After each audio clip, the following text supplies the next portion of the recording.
Hello, this is James Merrigan at Things Screen Podcast, and I'm here today to talk about a book I just read called Anti Ligature Rooms, and it's by Contemporary Art Writing Daily, which is a blog in essence that has existed for about, I think it emerged in around 2014, and it's something that I have referred back to a few times.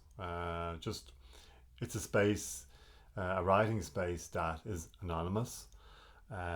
It's an author project, but we don't know really who is the authors, and they write quite cryptic, evasive vignettes on the art world, especially the insider art world. We're thinking about New York, Berlin, London. These spaces where the center of the art world becomes embroiled in especially the art market and the individual and visibility. So they are anonymous. And this is the contradiction, I suppose, in the project, that there is those two aspects of society playing out in the writing. One to do with Marx and capitalism and society and communities and collectivity. And then on the other side is the individual and how the individual, in terms of Freud, is dealing with this space. And there's a rub, there's a tension between these two spaces, between Marx and Freud, which they refer to, especially Freud in this book, over and over again, but in a kind of ironic way. Now, don't get me wrong, this is not an ironic, cynical project about the big bad art world, but it is about people involved in that world and trying to negotiate it and trying to find pleasure in it. But really, there's failure all around. It's flatline. What is different about this project is that it has a balance, it has a justice between irony and sincerity. There is a feeling within it about, especially in relation to mood. The book is consistently moody, and not up and down, but kind of flatline again. This term flatline is good because a lot of the metaphors in it are to do with pharmaceutical companies, statistics, um, search engines. There's even airlines and airline wreckages. They relate a group show to an airline wreckage.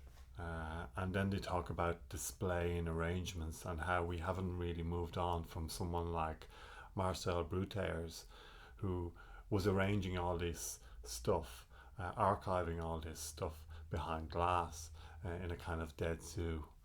Um, what, for me, it gets to the truth of is the experience of someone in the gallery space and the difference between the studio and the gallery, the artist's relationship and activity with the studio, and the artist's relationship with the gallery, which is a very different arena to the studio. So, how I would define the studio is a space in which process takes place. There's possibility, there's energy, there's liveliness, there's abjection with materials, with mediums, there's sweat, there's anxiety, there's tension, there's possibility. There's all this stuff playing out in the space. There's an inability to articulate what's going on. The artist gets into this zone where a language doesn't make sense anymore. And I suppose this is the romantic idea of the artist, and I'm not thinking about someone tapping away in a computer, but I am thinking about an artist that is lost in the studio and trying to find uh, a full stop. And the full stop is the gallery space. But for me, and for a viewer, and for an artist, someone who was involved for a good few years exhibiting and making art in a studio, the gallery space is very different for the artist. First of all, it doesn't have the liveliness anymore. The process has ended. It's a full stop. Um, Things are finessed. They are displayed in a particular way. They are arranged for our consumption, for the viewer's consumption, but not for the artist's consumption. There is really in the studio, there's an attachment with process and with possibility, but that possibility ends when you put it on a wall. Every, Everything has to be seen as a conclusion to a process in the gallery. And whatever process you see, whether on the side of a canvas, the drips, uh, these are lively in a particular way, but they are not the process that happened, the experience that happened in the studio. So they're very different spaces. Um, and there's a kind of downer in the gallery space, and it's the best way I could describe the feeling of reading this book. There's an element of depression in it, a reaching out, a search for pleasure. They use this term in it, and it's a search. Whomever the authors are, they use this search for anhedonia, which is an inability to find pleasure, to experience pleasure anymore. And they're playing with all this, playing with drugs, playing with the plastics that we put in the ocean, all this stuff that's happening at the moment in terms of the environment, in terms of individual in relation to drugs, viruses, bacteria, um, malignancies, lumps on the body, and also the marvelous, the encyclopedic description of the world, where you flick through an encyclopedia and you find something marvelous about the world, whether it's an experiment gone awry, or it's something about some kind of animal anthropological discovery. They have one about foxes that they were tamed or domesticated, and they changed, their coats changed because their temperament changed over time. So it's this kind of biological, sociological, psychological, and economical tension and rub going on throughout all the texts. The book itself, as you'll see, let me see if it'll come into focus.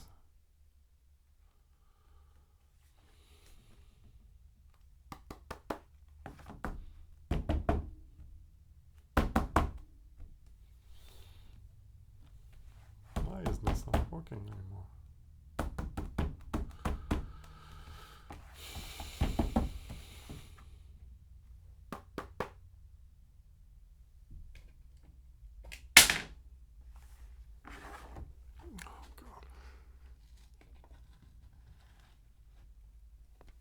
So, the book itself, as you see, has a glossy cover. You can see my greasy handprints all over it.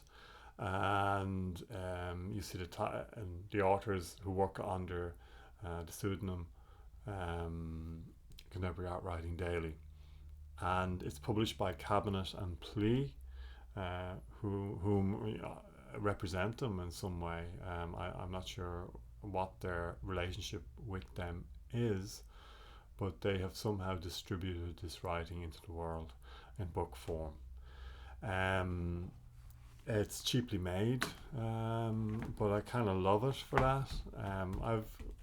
In recent times I've bought a few books on art criticism that come in this glossy cover around this size. There's a blurb on the back. I'll just read it out to you. It's by Mark Leckey. I have no idea what an anti-ligature room might be, but the greatest advances in culture, or at least the most thrilling ones to me, are those that basically ask, if I learn the language of whatever this thing is, what will it reveal that at present I am completely unaware of? Knock knock, open up, I'm coming in. So even the blurb at the back is ambiguous of what this thing is. Of course we can look up what an anti-ligature room is. Leckey talks about how I have no idea what it might be. I had one experience of it just one of my own vignettes when I was a skateboarder and I was a teenager and I was arrested. And they brought me into the cop station and they asked me to take off my belt. And they put me in a cell for about 2 hours because I wouldn't give up the names of people whom I was with skateboarding. So it was kind of, I felt the whole procedure was just they were having fun with me in some way. But it was the first time I became aware of this idea of suicide and how individuals can take their lives in particular situations. Doesn't matter what age you are. So I became in the cell for about 2 hours. I couldn't get the idea of that out of my mind. Of course, they wanted me to think about whatever I had done or whatever they were accusing me of, just being on a skateboard. But all I could think about was that belt and what it meant. And then I started to look around the room and see if there was anything that I could hook something onto, and what were they afraid of? I couldn't see anything, because what you find in an anti-ligature room is that, and I'm not sure if this cell was an anti-ligature room, but what you will find in an anti-ligature room proper is that any kind of handles, door handles, or anything that can be wrapped around something to take your life with,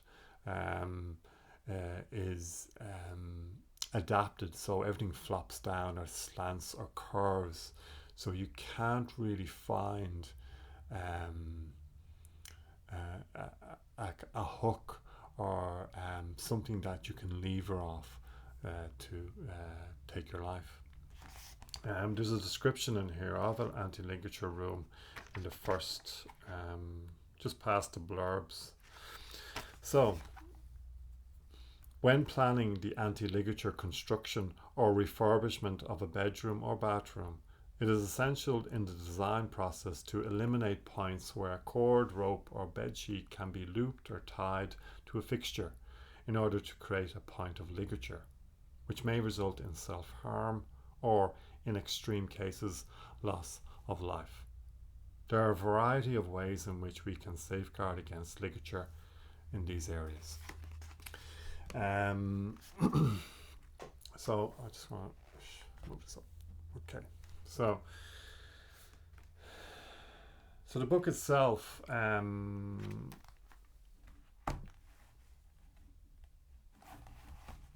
have to turn it around like this. So sorry about this. So it's very plain. You have blurbs in the front. Okay. So Mark Leckey, Helen Martin, Seth Price, John Kelsey, Bridget Donahue. Seth Price and John Kelsey, I feel like this project emanates from them. If it's not them, it's people that have, it's acolytes. It's people that have emerged from that way of thinking conceptually about the inside of the art world. So they're kind of insider outsiders. They're playing with those tensions all the time, those binaries, I feel. Marx and Freud, inside, outside, individual, collective, community, money, mind. This is all playing out in this, but there's a lovely justice, what I would say, justice between those binaries. It's not going too much on one side or the other side, left or right. There's a flattening of the curve. I'll just read out what John Kelsey, and the writing in it reminds me of John Kelsey. He's someone whom I've been reading for a long time, especially when I came across Rena Spalding's and people like Marilyn Carpenter. When I was doing my MFA in NCAD, I came across a lot of this writing around curatorship and art criticism. And they were in the center of it, especially partnered with Europeans like Texer Kunst and Isabel Grau, people like that there was a kind of a click between all these artists and writers, and a particular type of conceptualism that was um, treading the line between the bad art market and the individual artist. And and there was a kind of economy around it. And sometimes it was ironic and cynical, and most of the time it was. What this book does, though, is kind of finds a mood between uh, two poles of activity in the art world. I'll read what John Kelsey writes. How might aesthetics be retaught at the level of the plastic and gastric forces that swamp human experience from all sides? In the human mouth, with its 600 bacterial strains, in the fecal ooze of suburban asphalt, in the controlled hallucination of screen space, a splenetic, spellbound sort of treatise fable announces the post human destiny of art. Um, I think Seth Price's blurb is really good and really helpful in describing what plays out in this book. For some years, Contemporary Art Writing Daily has been publishing some of the best art criticism. It's arguable if this is art criticism. The only art's writing worth reading. So here in one aspect he talks about art writing, and then or art criticism, and then he talks about it as art writing. And this conflation between these two things, I think, is at play here. On their eponymous website, with this book, they frame their feelings in a way that approximates literature, but only to the degree that the site approximates journalism. Here we are, literature, journalism. It's just as biting and prickly, longing and melancholic, fragmented, confusing, and ambiguous. He uses the term melancholic, and that's what you get from reading this. I've had it around the house for the last week, and my wife saw it on the counter, the kitchen counter, and she, read Anti-Ligature Rooms. She says, "What is that?" Because she knew, as a psychologist, she knew exactly what that meant, because she deals in these spaces all the time. And it is there's a strange mood in this whole project, and it is about feelings and moods. And this also brings up the individual, and as Jordan Peterson says, in terms of ideology, the sovereignty of, or the sovereign individual, how the individual is someone who has to get their room in order for to be successful in society, not taking into account all those other things, all those degrees of separation between the individual and society. What can happen in between these spaces, these non-spaces, these anti-ligature rooms? So, okay, so we'll continue on. So the book itself, John Kelsey talks about the post-human, and in a way, this idea of a space that has given up on humanity. And there's a lament here, there's a romanticism also, and there's there's playfulness, there's joy in these texts, the conflation between, cartoons and medicine. So sometimes I feel that I'm a kid again reading it, and it's Saturday morning, and the cartoons are on, and Wile E. Coyote, who's mentioned in it, and Roadrunner, and Tom and Jerry are playing on the screen, while all this news media from the future is filtering through. And there is that sense of that element of boredom, element of fatigue, melancholy. I think melancholy is really important here, because it feels like you're not allowed to mourn the death of art criticism, or writing around art. that it died about 10 years ago when I was part of these panel discussions, when I was an emerging art critic, and there was all these panel discussions on the crisis in art criticism. And I didn't get the crisis because I had no history of an art critic. I was only emerging, I was only beginning, I was only playing, and all of a sudden everyone's talking about the crisis. And I was invited into this space because I was one of the only people writing art criticism at the time that was quite antagonistic and playful and ironic. And but really, that crisis was not. It was not a crisis. It was just criticism had died about 10 years ago. It really had died, and that was a kind of an extinction burst, a kind of perhaps a mourning for what it had become, but it was too late to resuscitate it. Now, you could think about this project emerging in 2014, Contemporary Art Writing Daily, as a resuscitation of that. But it's still in the hospital bed. The monitors are still on, and it's in a coma, and it has moments of lucidity in this kind of drunken world where everyone is just drunk on images. But here, the art critic, the art writer, is dreaming of maybe art criticism emerging again. But here it's on life support. So there's this feeling of debt here all throughout. Debt. And when you keep on mentioning Freud, you get that feeling of debt. There's also reference to Marcel Bruters, the European conceptualist, who in a way, put art conceptually behind glass, a one-way glass. To use this term one-way glass over and over again. And there's a feeling of a dead zoo, that this archiving of material, this display and arrangement of material, we haven't got past that. Forget about Duchamp. We're going on from Marcel Bruters onwards.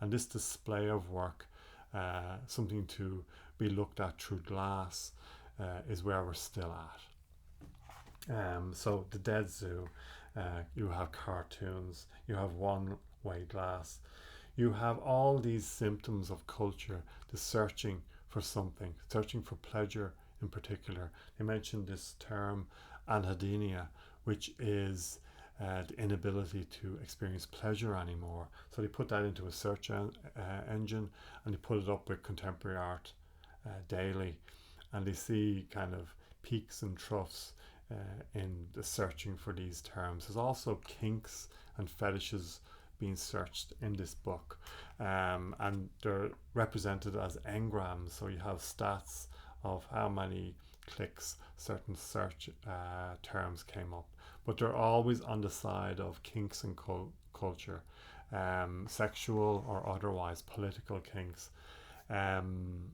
There's a kind of a medicinal, surgical way in which they tackle society.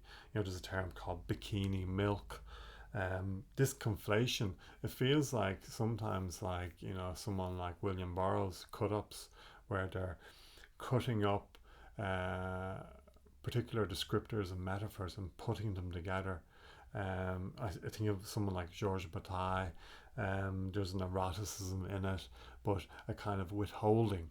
And sometimes you think about art as always, when you go into a gallery space, I never get these high moments.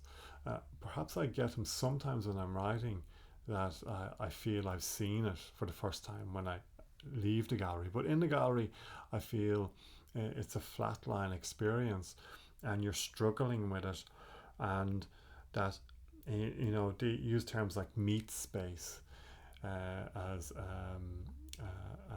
an antonym for virtual space.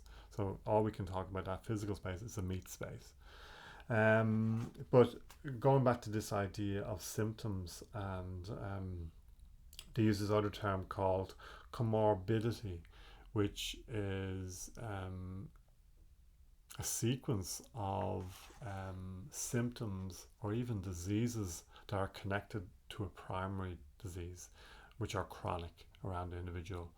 And they talk about malignancies and growths and the anxiety around them, and then searching them up on Google, etc. Okay, back in a minute. I'm in a minute.